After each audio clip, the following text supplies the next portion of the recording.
Good morning everyone, welcome to Kapil institute Bathinda. So guys, आज की class में हम शुरू करने जा रहे हैं हमारे आज के तारीख के करंट अफेयर्स। तो 18 तारीख है आज फरवरी की। तो करंट अफेयर्स स्टार्ट करते हैं और चलते हैं अपने पहले सवाल की तरफ। तो सवाल क्या है भाई? Where will the first meeting of culture working group of G20 will be held. तो भाई ये तो हमने पहले भी क्लास में पढ़ा था कि G20 का पूरा एक साल का प्रेसिडेंसी इंडिया के पास है, और ये भी हमने पढ़ा था कि 200 से ज़्यादा मीटिंग्स होने वाली हैं। तो भाई इस मीटिंग के अंदर अलग अलग टाइप की मीटिंग्स हो रही हैं, जैसे कि कोई MSME की ग्रोथ के लिए हम मीटिंग कर रहे हैं, कोई इन्वेस्टमेंट के लिए कर रहे हैं, कोई किसी चीज़ के लिए कर रहे हैं। यहाँ पे जो हमारी मीटिंग है कल्चर वर्किंग ग्रुप की है, यानी कि इंडिया के अंदर जो कल्चर है उसको प्रमोट करना है। हमारा जो कल्चर है, हमारा जो ट्रेडिशन है, उसके ऊपर भी जो है वो मीटिंग करने जा रहे हैं। ठीक है, तो भाई पहली मीटिंग हुई है हमारी कल्चर वर्किंग ग्रुप की G20 की। कहां पर हुई है ये भाई? Khajuraho temple complex, Madhya Pradesh. और क्लास में पढ़ा था ना भाई, यूनेस्को वर्ल्ड हेरिटेज साइट है। ठीक है जी, तो खजुराहो के अंदर हमारा ये फेस्टिवल हुआ है। लोगो आप देख सकते हैं इस तरीके से है। तो कुछ पॉइंट्स देखते हैं भाई। कौन करवा रहा है इसको? मिनिस्ट्री ऑफ कल्चर करवा रहा है। पहली मीटिंग है कल्चर वर्किंग ग्रुप की। कितने से कितने तारीख को चलेगी ये? 22 तारीख से लेके 25 तारीख तक, यानी कि आने वाले हफ्ते के अंदर ये करंट अफेयर आपको दोबारा देखने को मिलेगा न्यूज़पेपर के अंदर, अखबारों के अंदर, कि कल्चर वर्किंग ग्रुप की मीटिंग आज शुरू हो चुकी है। और शुरू हो चुकी है कहां पर हुई है भाई? खजुराहो टेम्पल कॉम्प्लेक्स, मध्य प्रदेश में। ठीक है जी, तो भाई ये बात भी अपने दिमाग में फिट करके रखो कि आपको खजुराहो से सवाल पेपर में आ सकता है। ठीक है, हिस्ट्री का क्वेश्चन बन के आएगा कि खजुराहो ग्रुप ऑफ मॉन्यूमेंट्स एक यूनेस्को वर्ल्ड हेरिटेज साइट है, जो हमने क्लास में भी पढ़ा हुआ है। ठीक है, इसको कंस्ट्रक्ट किया था चांडेला डायनेस्टी वालों ने 950 से लेके 1050 AD तक। ठीक है, बस दुख की बात यह है कि उनके ज़माने में 85 टेम्पल्स हुआ करते थे और बहुत सारा एरिया होता था। आज हम लोग देख रेख नहीं करते हैं, तो इन 85 में से सिर्फ 25 ही हैं जो सर्वाइव कर रहे हैं, बाकी सारे जो हैं वो डिस्ट्रॉयड फॉर्मेट में हैं। ठीक है, तो डिस्ट्रॉय होने के बहुत सारे रीजंस हैं। अंग्रेज हमारे पास आए, सुल्तानों के अटैक हुए, कई चीज़ें इसका कारण बनती है, लेकिन हम लोग भी देख रेख नहीं करते ना, तो ये भी सबसे बड़ा कारण है। ठीक है जी, तो अभी सिर्फ 25 टेम्पल यहाँ के सर्वाइव कर रहे हैं। और उस दिन हम लोगों ने थीम पढ़ा था G20 का, आज वही थीम फिर से आ गया है, वासुदेवम कुटुंबकम, यानी कि एक धरती, एक फैमिली और एक ही हमारा क्या है, सबका भविष्य है। ठीक है, तो G20 इस साल हमारे देश में बहुत अच्छी अच्छी चीजें लेके आने वाला है, तो इसको आगे से आगे हम न्यूज में देखेंगे। चलते हैं अगले सवाल की तरफ। अगला क्वेश्चन क्या है हमारे पास? Where was the department of post organised the Amrit Pex 2022 national philatelic exhibition. अभी ये फिलैटिक एग्जीबिशन क्या होता है भाई? फिलैटिक शब्द जहां आ जाता है समझ लीजिए क्या बात कर रहा है वो, किसकी बात कर रहा है? पोस्ट की बात कर रहा है, डाक की बात कर रहा है। देखो यहां लिखा हुआ है ना, डाक टिकट प्रदर्शनी। ठीक है, तो ये एक डाक टिकट प्रदर्शनी है जिसका नाम क्या रखा हुआ है? अमृत प्रेक्स 2023। तो एक बात तो हमने वैसे ही समझ रखी है कि जहां पे आ गया अमृत शब्द, वहीं पे समझ लो कि क्या चल रहा था भाई? आजादी का अमृत महोत्सव। तो आजादी का अमृत हमारा थीम है ना, और अभी हमारा 2047 तक क्या चलेगा? अमृत काल चलेगा। ठीक है, तो अमृत काल के अंदर हमने एक काम किया है, एक एग्जीबिशन रखी है, जितने भी हमारे डाक टिकट्स हैं उनकी प्रदर्शनी हमने की है।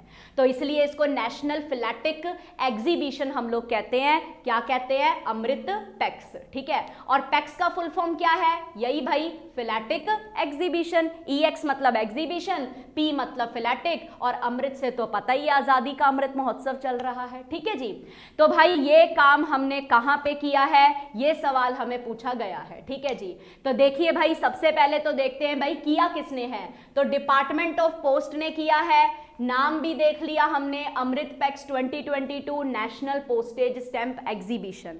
और इनॉग्रेट कौन कर रहे हैं भाई? Minister of communication, electronics and information technology and railways कौन है भाई? अश्विनी वैष्णव है, ठीक है। तो अमृत महोत्सव के अंडर इसको सेलिब्रेट किया जा रहा है, और कहां किया जा रहा है भाई? दिल्ली एनसीआर। तो क्वेश्चन का आंसर क्या हुआ भाई? दिल्ली एनसीआर, ठीक है। अब इसमें क्या होगा भाई? 125 से ज्यादा स्कूलों के जो बच्चे हैं वो यहां विजिट करेंगे, एग्जीबिशन में पार्टिसिपेट करेंगे, अच्छी अच्छी एक्टिविटीज बनाएंगे, जैसे कि देखो लेटर राइटिंग करेंगे, आर्ट एंड पेंटिंग करेंगे। कैलीग्राफी क्या होता है? गुड हैंड राइटिंग, क्लास में किया हुआ है ना। कैलीग्राफी का मतलब होता है जिनकी हैंड राइटिंग बहुत अच्छी होती है, गुड हैंड राइटिंग, ठीक है जी। और अलग अलग तरीके की आर्ट्स वगैरह, मांडला आर्ट हो गया, जैसे पोस्टेज स्टैंप के डिजाइन्स हो गए, इन सब को जो है बनाने की बच्चे कोशिश करेंगे, ठीक है। तो एक सिंपल सी बात है ना कि अगर बच्चा ऐसा कुछ बनाएगा तो सीधी सी बात है भाई, उन लोगों को अवार्ड वगैरह भी दिए जाएंगे, प्राइजेस वगैरह भी दिए जाएंगे। तो एक कॉम्पिटिशन टाइप सिस्टम होता है इसके अंदर कि कॉम्पिटिशन होगा, बच्चे पार्टिसिपेट करेंगे। अब कॉम्पिटिशन करते हैं बच्चे, प्राइज के लालच में जो है अच्छा काम भी करते हैं, और हमारे देश में ऐसी चीजों का फिर एग्जीबिशन लगाया जाता है, ठीक है। तो बहुत अच्छा फेस्टिवल टाइप हम ये सेलिब्रेट करने जा रहे हैं। तो क्वेश्चन का खैर आंसर प्राप्त करें, जो भी कुछ हमने पढ़ा उसके अकॉर्डिंग आंसर क्या बनेगा भाई? न्यू दिल्ली, ठीक है जी। सवाल समझ में आया? चलो चलते हैं अगले सवाल की तरफ। तो अगला सवाल है हमारा, government approves how many multipurpose primary agricultural credit society. तो याद करो, जब बजट की क्लास लगी थी हम लोगों ने पढ़ा था ना कि भाई पैक्स जो है, प्राइमरी एग्रीकल्चरल क्रेडिट सोसाइटीज जो है, उसके अंदर हम पैसा बढ़ाने वाले हैं, ठीक है। क्यों भाई? क्योंकि एग्रीकल्चरल फार्मर्स जो है ना उनको सपोर्ट करना है, ठीक है। तो ये तो सिर्फ फार्मर के लिए हम बात कर सकते हैं ना, लेकिन बेटा मल्टीपर्पस का मतलब क्या होता है कि फार्मिंग के अंदर और भी चीजें आती हैं, जैसे पशुपालन वाले, दूध की जो फार्मिंग खोलते हैं, डेयरी वाले हो गए हैं, पोल्ट्री वाले हो गए हैं, तो सब चीजों के लिए होता है। तो मल्टीपर्पस का मतलब बहुत सारी चीजों के लिए ये पैक्स के अंदर अप्रूवल हमको मिल गया है, ठीक है। और स्टार्टिंग का अप्रूवल जो है वो कितने का मिला है भाई? 2 लाख का मिला है, क्योंकि ये इनिशिएटिव है ना हमारा। तो स्टार्टिंग में हम लोग 2 लाख का करने वाले हैं, फिर आगे से आगे हम बढ़ा देंगे इसको, ठीक है जी। तो आप यहाँ पे देख सकते हैं कि गवर्नमेंट ऑफ इंडिया ने सेटअप किया हुआ है प्राइमरी एग्रीकल्चरल क्रेडिट सोसाइटी, जिसको हम पैक्स कहते हैं। मल्टीपर्पस है, इसलिए डेयरी कोऑपरेटिव्स को भी बीच में लिया जा रहा है और फिशरीज कोऑपरेटिव्स को भी बीच में लिया जा रहा है। और ये उन पंचायतों में लगाया जा रहा है बेटा जहां पे अभी तक ऐसा काम नहीं हुआ है, ठीक है जी। तो इनिशियल टारगेट जो है अपना 2 लाख का रहेगा, इतने हम लोग कम से कम पैक्स लगाने वाले हैं डेयरी वालों के लिए, फिशरीज वालों के लिए आने वाले 5 सालों में, ठीक है जी। फिर उसके बाद हम लोग इसको और इंक्रीज करेंगे। फिलहाल 2 लाख भी बहुत बड़ी रकम है, ठीक है जी। तो 2 लाख जो है इसके अंदर हम लोग अपने जो पैक्स हैं वो बनाने जा रहे हैं, फिर उनके अंदर हम पैसा लगाएंगे। एग्रीकल्चर से जो भी संबंधित लोग हैं वो क्या कर सकते हैं? लोन ले सकते हैं, ठीक है जी। तो अब आप देखिए पैक्स के बारे में यहाँ लिखा हुआ है, ये बेटा शॉर्ट टर्म और मीडियम टर्म एग्रीकल्चरल लोन्स देता है फार्मर्स को, ठीक है। और बेटा ये लोन जो है ना वो एग्रीकल्चरल एक्टिविटीज के लिए ही मिलेगा, ठीक है। ऐसा नहीं है कि भाई फार्मर ने अपना घर बनाना है तो घर बनाने के लिए हम लोन देंगे, ये सिर्फ एग्रीकल्चरल एक्टिविटीज के लिए लोन मिलेगा, ठीक है जी। और ये वाला जो काम करेगा, जैसा हमने अभी पढ़ा, पंचायत के अंदर बनाने वाले हैं तो ग्राम पंचायत और विलेज लेवल पे काम करेगा। पहला पैक सेटअप हुआ था 1904 में अंग्रेजों के समय में, ठीक है जी। और पैक्स को जो है कोऑपरेटिव सोसाइटीज एक्ट के अंदर रजिस्टर किया जाता है और रेगुलेट कौन करता है इसको? आरबीआई, ठीक है जी। तो आरबीआई द्वारा इसको रेगुलेशन मिलता है। तो ये हुआ पैक्स से संबंधित हमारा क्वेश्चन। अगले सवाल की तरफ चलते हैं। तो अगला सवाल है हमारे पास, विच स्पोर्ट्स पर्सन, अच्छा क्वेश्चन है स्पोर्ट्स से, which sports person broke the national men's 20 kilometer walk record by winning the title at National Open Race Walking Championship in Ranchi 14 तारीख को हुई थी। क्वेश्चन में ही कितना कुछ दिया हुआ है ना कि 14 तारीख को रांची के अंदर national open race walking championship हुई है। मतलब आपने ना चलते चलते रेस करनी है, ठीक है। कौन तेज चल सकता है, ब्रिस्क वॉकिंग कहते हैं ना जिसको हम लोग, ठीक है। तो कौन तेज चल सकता है, तो 20 किलोमीटर वॉक के अंदर एक मैन जो है उसके बारे में पूछा गया है। हम लोग सारी चीजें ही पढ़ेंगे क्योंकि 35 किलोमीटर वाला भी हुआ था, 20 किलोमीटर वाला भी हुआ था। मैन और विमेन दोनों को ही याद रखना है, ठीक है जी।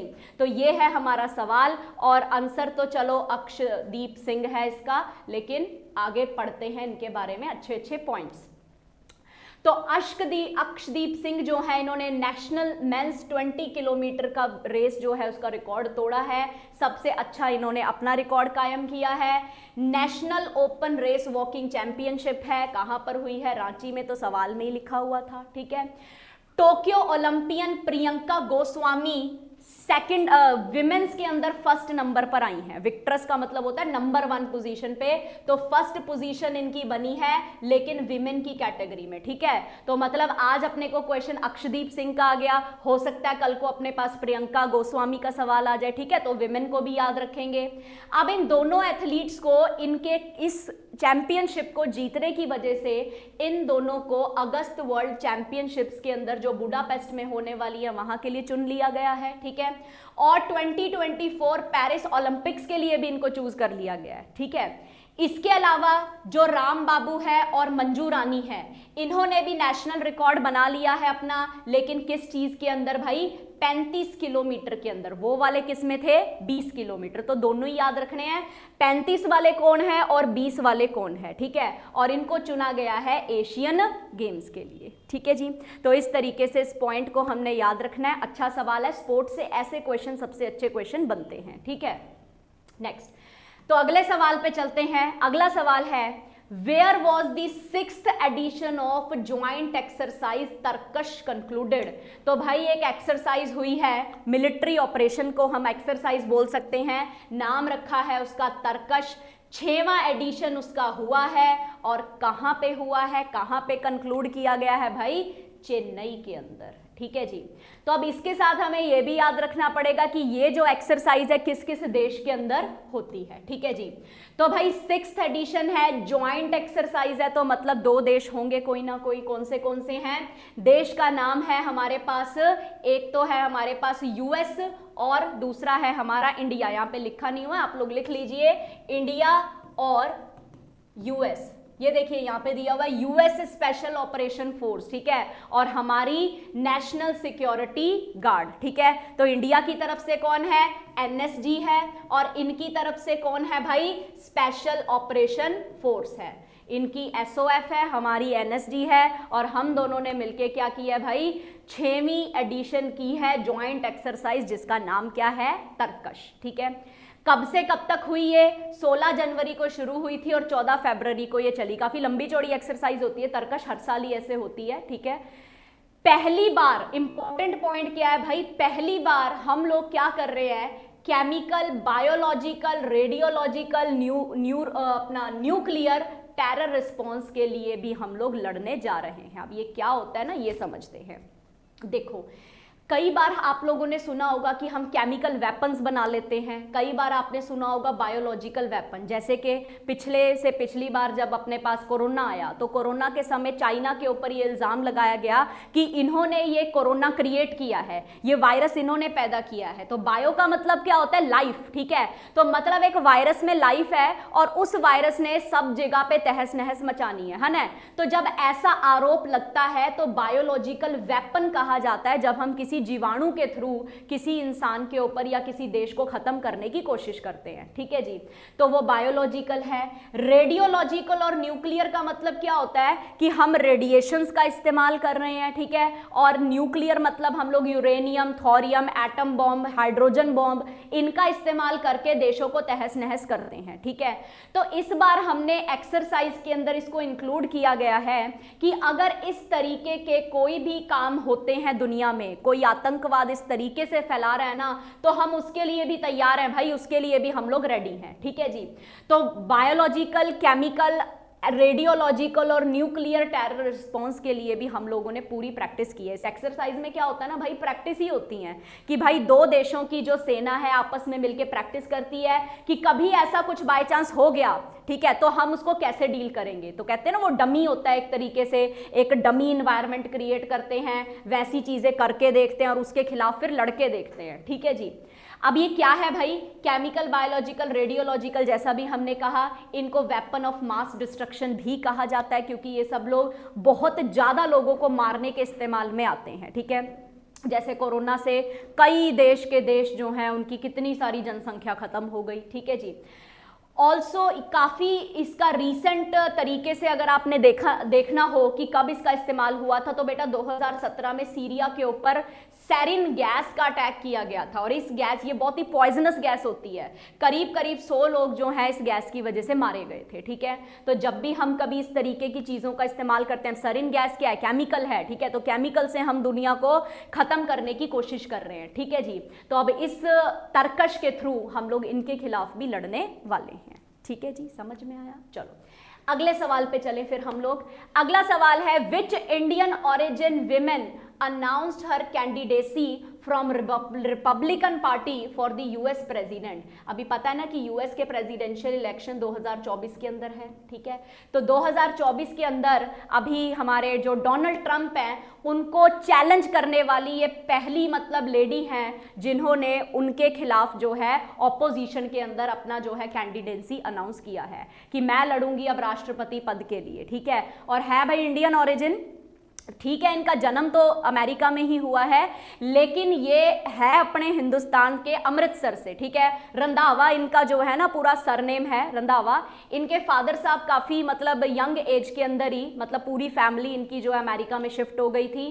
तो इंडियन अमेरिकन इनको कहा जाता है, इंडियन विमेन है, ओरिजिन तो अपना ही बनेगा ना अपने देश का। ठीक है कौन ये, अमेरिकन है और ये चैलेंज करने जा रही हैं अब डोनाल्ड ट्रंप को अगले प्रेसिडेंशियल इलेक्शन के लिए। ठीक है जी, तो 2024 में इलेक्शन होगा। अब इसी के साथ अपने इंडियन पॉलिटिक्स एक छोटा सा फैक्ट याद रखेंगे, इंडिया के अंदर अगर किसी ने प्रेसिडेंट बनना है, ठीक है, तो भाई वो कितनी बार बन सकता है, जितनी मर्जी बार बन सकता है ना। यही तो हमने क्लास में पढ़ा था कि जितनी मर्जी बार उसको प्रेसिडेंट बनाओ, एनी नंबर ऑफ टाइम्स। लेकिन अमेरिका के अंदर हमने क्या पढ़ा था, यूएस के अंदर क्या कन्वेंशन है, 2 साल, सिर्फ 2 साल। ठीक है जी, तो यूएस के अंदर क्या हो सकता है, ओनली 2 years। ठीक है जी, तो 2 साल का टर्म पूरा होने जा रहा है डोनाल्ड ट्रंप का, तो अब उसके बाद जो है इलेक्शन के लिए जो है वो लड़ने जा रहे हैं। ठीक है जी, तो मतलब दूसरी टर्म के लिए देखते हैं कि वो पार्टी में वापस आएंगे कि नहीं आएंगे।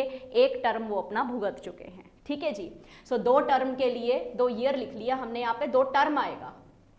ठीक है, तो 2 टर्म के लिए ही हम एक बंदे को प्रेसिडेंट बना सकते हैं यूएस का।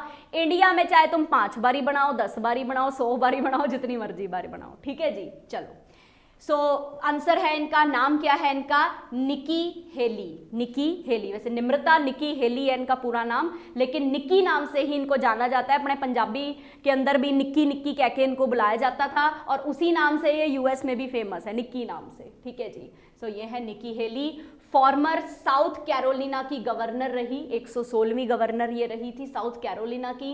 इंडियन एम्बेसडर है, रही है ये यूनाइटेड नेशन की 29th नंबर की। निकी हेली इन्होंने अपना कैंडिडेंसी अनाउंस किया है, तो ये पहली रिपब्लिकन पार्टी वाली बन जाएंगी जिन्होंने यूएस प्रेसिडेंट डोनाल्ड ट्रंप को जो है चैलेंज करना है 2024 के इलेक्शन के लिए। ठीक है, तो एक टर्म इसका हो गया डोनाल्ड ट्रंप का, अगले टर्म में देखते हैं ये आता है या नहीं आता है। ठीक है जी, चलिए नेक्स्ट अगला सवाल है, where will the department of empowerment of persons with disabilities. ठीक है जी, मतलब एक डिपार्टमेंट हम लोगों ने बनाया है, एम्पावरमेंट करना है, सशक्त करना है किनको, जिन लोगों के पास डिसेबिलिटीज हैं, मतलब वो पर्संस जो डिसेबल हैं। ठीक है, और उन्होंने एक मेला ऑर्गेनाइज करना है जिसको दिव्य कला मेला कहा जाता है। तो 16 तारीख को ये स्टार्ट हो गया था, 25 तारीख तक ये दिव्य कला मेला जो है वो चल रहा है। ठीक है जी, तो कहां पे करने जा रहे हैं हम, ये डिपार्टमेंट कहां लगाने जा रहे हैं, तो मुंबई के अंदर हम ये डिपार्टमेंट लगाएंगे। तो भाई the department of empowerment of persons with disabilities, ये department ministry of social justice और एम्पावरमेंट के अंडर आता है। तो इन्होंने क्या ऑर्गेनाइज किया है, दिव्य कला मेला, कहां पर, मुंबई में। कब शुरू हुआ, 16 तारीख को, कब खत्म होगा, 25 तारीख को।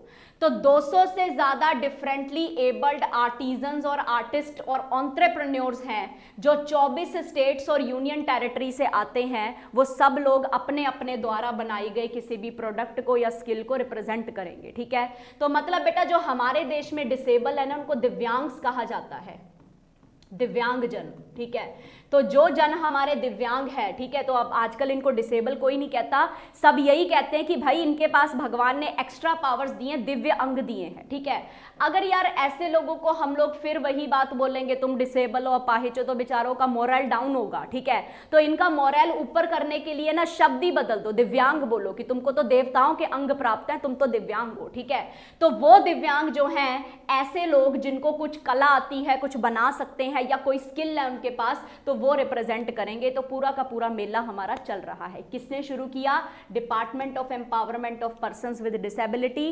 किसके अंडर काम कर रहा है, मिनिस्ट्री ऑफ सोशल जस्टिस और एम्पावरमेंट में। ठीक है जी, चलो फिर अगले सवाल पे चलें हम लोग। What is the name of India's first electric double decker bus? तो डबल डेकर बस कैसी होती है, देखो 2 मंजिली आप कह सकते हो। ठीक है जी, ये ग्राउंड फ्लोर है, ये फर्स्ट फ्लोर है इसका। ठीक है जी, तो 2 मंजिली बस है, बनाई है इन्होंने। ठीक है जी, कैसी, क्या नाम रखा है इसका, स्विच EIV22। EI का मतलब बेटा होता है इलेक्ट्रिक व्हीकल, इलेक्ट्रिक व्हीकल। ठीक है, 22 इसको क्यों कह रहे हैं, क्योंकि बेटा साल 2022 के अंदर ही तो ये शुरू हुई थी बनानी। पिछले साल अपन लोग करंट अफेयर में पढ़ते होते थे नवंबर दिसंबर के टाइम पे कि तब इन्होंने जो है अपना बनाना शुरू किया था, कोशिश की थी कि भी बनाएंगे। अभी इनका कंप्लीट हो गया तो इनॉग्रेट कर रहे हैं हम इसको। ठीक है जी, तो डबल डेकर बस बोले तो 2 मंजिली है और इंडिया की पहली इलेक्ट्रिक AC बस है जो कि 2 मंजिली बनी है। 2 मंजिली बसेस बहुत हैं लेकिन इलेक्ट्रिक वाली पहली है। ठीक है, तो ये देख लिए आप, फोटो देख सकते हैं। ठीक है, खचाखच भरी पड़ी है इसके अंदर बैठने के लिए। ठीक है, ऊपर वाली मंजिल बनाने का कोई फायदा तो दिख नहीं रहा क्योंकि ऊपर बैठ ही नहीं रहे हैं लोग तो सारे नीचे ही बैठे हैं। ठीक है जी, तो चलिए खैर, स्विच EIV 2022 हमने बनाया। ठीक है जी, अब ये काम किसको दिया हमने बनाने के लिए, बिरहन मुंबई इलेक्ट्रिक सप्लाई और ट्रांसपोर्ट अंडरटेकिंग, जिसको शॉर्ट में हम बेस्ट कहते हैं। ठीक है जी, तो इन्होंने इसको बनाया है, इनॉग्रेट किया है, कंट्री की पहली electrical air conditioner double decker bus. कब इनॉग्रेट हुई, 13 फरवरी को। नाम क्या रखा, स्विच EIV 2022, जो अभी हमने देखा। ठीक है, बैटरी देखो इसकी 231 किलोवाट आवर की बैटरी है जो कि कम से कम 250 किलोमीटर की रेंज तक जाएगी। ठीक है, 100 किलोमीटर की रेंज अगर तय करनी है तो 45 मिनट में चार्ज भी हो जाएगी। ठीक है, और फुल बैटरी चार्ज इसका 80 मिनट में हो जाता है, तो बहुत ही कम टाइम में चार्ज हो जाती है ना, 1.5 घंटे से भी कम में चार्ज हो जाएगी। ठीक है, और बेटा हमेशा इलेक्ट्रिक व्हीकल के ना बैटरी के टाइप को याद रखना है क्योंकि ये साइंस का क्वेश्चन बनता है। तो कौन सी बैटरी इस्तेमाल की हमने, NMC, निकल मैंगनीज कोबाल्ट बैटरी। ठीक है, एक कल हमने क्वेश्चन किया था कि लिथियम रिजर्व्स मिले जम्मू एंड कश्मीर के अंदर, है ना, तो लिथियम का बेनिफिट क्या है, रिचार्जेबल बैटरीज बनाना। ठीक है, तो वो हमने अपने फोन में, लैपटॉप में, उनमें इस्तेमाल करते हैं, लेकिन इतने बड़े स्तर के ऊपर हमें हैवी मेटल्स की जरूरत पड़ती है। ठीक है, तो निकल मैंगनीज और कोबाल्ट का हमने इस्तेमाल किया है। 8 साल की कम से कम वारंटी रहेगी इसकी। ठीक है, वारंटी और गारंटी का फर्क क्या होता है, गारंटी का मतलब होता है कि कोई चीज आपकी नहीं चल रही है ठीक से तो वो रिटर्न हो जाएगी, चेंज हो जाएगी, नई लाके दे देंगे। वारंटी का मतलब क्या है, उसको ठीक किया जाएगा। 8 साल के अंदर अंदर अगर ये खराब होती है ना तो इसको ठीक किया जाएगा, रिप्लेस नहीं करेंगे, ठीक करेंगे। ठीक है जी, तो this is the common difference. चलिए सो अगले सवाल की तरफ चलते हैं हम लोग। अगला सवाल क्या है, what is the name of Saudi Arabia's पहली महिला विमेन, फर्स्ट फीमेल एस्ट्रोनॉट। ठीक है जी, पहले भी बताया था ना कि विमेन, और ऊपर से पहले नंबर पे पेपर में इंपॉर्टेंट क्वेश्चन है, चाहे किसी मर्जी देश की हो, ठीक है जी। सो पहली फर्स्ट फीमेल एस्ट्रोनॉट जो स्पेस मिशन पे जाती है बाय द एंड ऑफ 2023, ये चली जाएगी। और स्पेस मिशन पे जाने का मतलब क्या है बेटा, जो हमारा अंतरराष्ट्रीय स्पेस स्टेशन बना हुआ है ना, वहां पे इंटरनेशनल स्पेस स्टेशन, वहां पे जाके जो है इन्होंने क्या करनी है, रिसर्च करनी है, ठीक है जी। तो ये अब जाने वाली हैं, इनका नाम है रियाना बरनवी, रियाना बरनवी, ठीक है। तो ये सऊदी अरब की पहली महिला बनने जा रही हैं जो स्पेस में जाएंगी अपने क्रू के साथ, और उसके बाद वहां पे जाके ये क्या करेंगी, रिसर्च करेंगी इंटरनेशनल स्पेस स्टेशन में बैठ के, ठीक है जी। तो देखिए रियाना बरनवी पहली महिला बन गई है, पहली कंट्री की जो महिला है सऊदी अरब की जो जा रही हैं, ठीक है। इनके जो फेलो है उनका नाम है अली अल केरनी, ये भी जाएंगे इनके साथ में, ठीक है जी। और कहाँ पे जा रहे हैं, इंटरनेशनल स्पेस स्टेशन में, ठीक है जी। और इनके मिशन का नाम क्या है, AX2 स्पेस मिशन, मिशन का नाम याद रखना, ठीक है। कई बार ये सब नहीं पूछते, ऐसे ही क्वेश्चन आ जाता है कि AX2 स्पेस मिशन किस कंट्री ने भेजा है, तो आंसर है सऊदी अरब, ठीक है जी। नाउ इंटरनेशनल स्पेस स्टेशन क्या है जिसके बारे में हम इतनी देर से बात कर रहे हैं, ये बेटा एक सिंपल भाषा में समझ के चलो, एक रिसर्च लेबोरेटरी है जो कि धरती पे नहीं है, धरती के आसपास जो है ऑर्बिट के अंदर घूमती है, ठीक है। एक ऐसी स्पेस के अंदर लेबोरेटरी हमने बना रखी है जहां पे जाके लोग रिसर्च करते हैं, साइंटिस्ट लोग वहां बैठ के रिसर्च करते हैं, जैसे कल्पना चावला जी गई थी हमारे देश से, ठीक है जी। तो इंटरनेशनल स्पेस स्टेशन एक ऐसा स्पेस स्टेशन है जिसको लो अर्थ ऑर्बिट के अंदर, मान लीजिए ये अर्थ है ना, तो अर्थ के ऑर्बिट होते हैं, ठीक है। अर्थ का ऑर्बिट का मतलब क्या है, सूर्य के इर्द गिर्द हमारी अर्थ किसी ऑर्बिट में चक्कर लगाती है, ठीक है। तो उस ऑर्बिट के अंदर हमने अपने इस स्पेस स्टेशन को जो है लॉन्च करना है, ठीक है।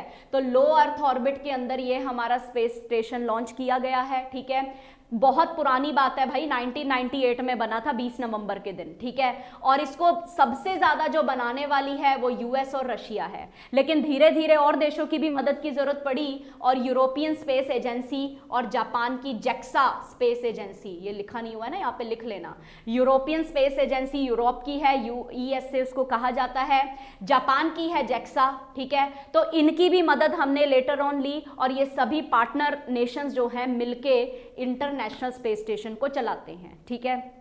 तो बहुत कम आपको देखने को मिलेगा कि रशिया और यूएस एक दूसरे के साथ मिलके काम करते हैं, ठीक है, क्योंकि एक दूसरे से इनकी अच्छी बनती नहीं है, ठीक है। तो इसलिए यहाँ पे पहले तो ये काम देखो, सच्ची में बताऊं तो ना यूएस ने ही शुरू किया था। कई सालों तक ये मत्था मारता रहा कि भाई मैं अकेला कर लूं, अकेला कर लूं, अकेला कर लूं, लेकिन एंड में जाके इनको फंडिंग का इशू आ गया, फंड नहीं मिल रहा था। और रशिया भी अच्छी खासी कंट्री है भाई फंड के मामले में, ठीक है। तो रशिया से इन्होंने हेल्प मांगी और रशिया ने कहा ठीक है जी हम कोलैबोरेट करेंगे। याद करो पिछले साल जब इन्होंने अटैक किया था यूक्रेन के ऊपर, तो यूएस वगैरह जैसी कंट्रीज ये कह रही थी ना कि तुमको अटैक नहीं करना चाहिए, ये है वो है, ठीक है। तो भाई इस इंटरनेशनल स्पेस स्टेशन का काफी हद तक पोर्शन रशिया संभालता है। तो रशिया ने उस समय कह दिया था कि अगर किसी ने भी हमारे ऊपर दबाव बनाने की कोशिश की ना, तो हम उनका जो ये आईएसएस का ये जो बना हुआ है ना अपना, इसमें से अपना पार्टनरशिप हटा लेंगे, फिर अपने आप चलाते रहना अकेले अकेले इसको, ठीक है जी। तो ऐसा कुछ न्यूज में आया था, ठीक है, लेकिन ऐसा करना नहीं चाहिए और करा भी नहीं इन्होंने, रशिया वालों ने, सही बताएं तो। धमकी अलग बात होती है, करना अलग बात होती है, ठीक है जी। सो इस तरीके से हमारा आईएसएस, अभी फोटो दिखाती हूँ आपको आईएसएस की, ये देखिए ये है इंटरनेशनल स्पेस स्टेशन हमारा, धरती के लो अर्थ ऑर्बिट के अंदर घूमता है। यहाँ पे इस तरीके से बेचारे ये साइंटिस्ट आते हैं जाते हैं, और ये देख रहे हो लटका हुआ बेचारा यहाँ पे, ठीक है जी। तो ये बेचारे अंदर बैठ के रिसर्च करते हैं, ठीक है जी। और अंदर बैठ के, अभी ग्रेविटी नहीं होती है ना, तो कुछ कुछ तो हवा में भी लटके होते हैं, तो ये हवा में ही लटका हुआ बेचारा एक तरीके से, ठीक है, पकड़ के खड़ा है ताकि ये उड़ ना जाए कहीं और पे जाके, ग्रेविटी नहीं है ना, कहीं पे भी तैरता रहेगा, झूलता रहेगा बेचारा, ठीक है। सो ये है हमारा आईएसएस। आखिरी सवाल की तरफ चलते हैं। आज का हमारा आखिरी सवाल है भाई, when is international children's cancer day celebrated. तो चिल्ड्रंस कैंसर डे हम लोग कब सेलिब्रेट करते हैं, तो लोगो देखिए आप इसका, 15 फरवरी, लोगो से ही मैंने बोला था ना आंसर आ जाते हैं कई सवाल। तो 15 फरवरी को जो है हम इंटरनेशनल, अंतरराष्ट्रीय चिल्ड्रंस कैंसर डे सेलिब्रेट करते हैं, क्योंकि बेटा कई आंकड़ों से पता चला है कि बच्चों में भी बहुत ज्यादा कैंसर होता है, ठीक है। तो बच्चों के कैंसर के लड़ने के लिए हम लोगों ने बच्चों को भी क्या करना है, अच्छी कंडीशंस देनी है ताकि कैंसर होए ही ना, ठीक है। तो इंटरनेशनल चाइल्ड कैंसर डे फरवरी 15 को हम सेलिब्रेट करते हैं। अब कौन करता है, अंतरराष्ट्रीय दिवस है। वैसे तो मैंने बताया था कि 90% केसेस के अंदर यूनाइटेड नेशंस, जब सवाल ना आ रहा हो ना, तुक्का मारना हो तो यूएन आंसर कर दो, लेकिन भाई 10% के अंदर और भी आते हैं, ये 10% वाला आ गया अपना, ठीक है।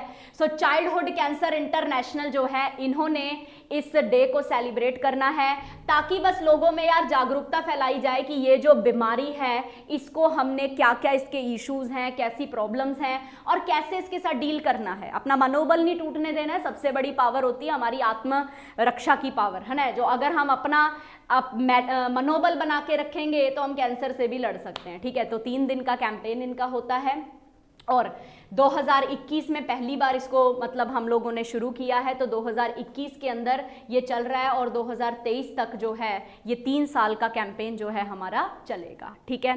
और इसका जो थीम है वो क्या है, बेटर सर्वाइवल, कि अच्छा सर्वाइवल हमने अपने बच्चों को देना है ताकि उनको किसी भी तरीके से ऐसी जो है बीमारियों का सामना ना करना पड़े, ठीक है जी। सो इसी के साथ खत्म होते हैं हमारे आज के करंट अफेयर्स। तो कल की क्लास में फिर मिलेंगे। Till then have a nice day, take care all of you.